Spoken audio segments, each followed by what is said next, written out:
Datum je 17. svibnja 2025. Planinarsko društvo Frankopan Rokovci Andrijaševci. Mjesto Slobodna vlast na Dilj gori.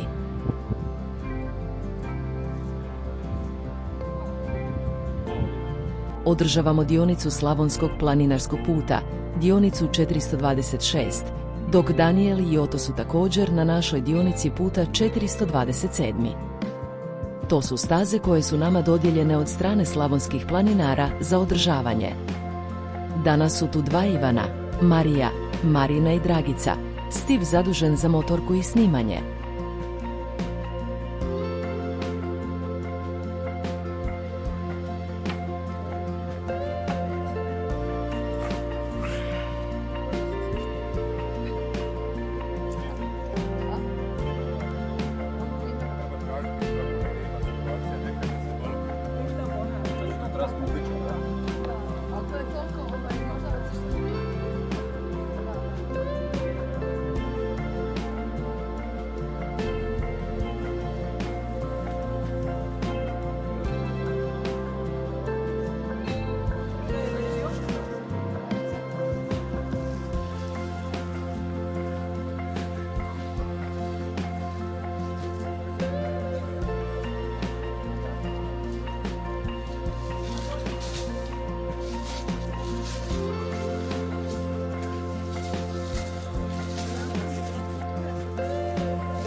Danas kosajemo stazu trimerom, siječemo granje koje zaklanja markacije, mičemo granje i stabla koje su nakon olujnog nevremena pala na stazu. Obnavljamo postojeće markacije i stavljamo nove, svježe.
Stavljam markaciju na drvo.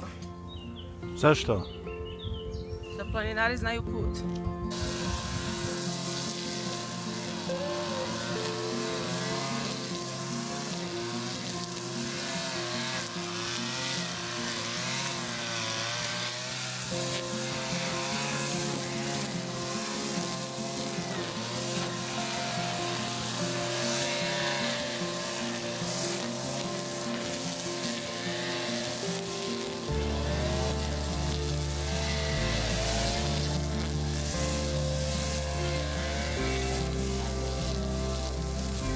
Posao još nije gotov, pa nastavak slijedi.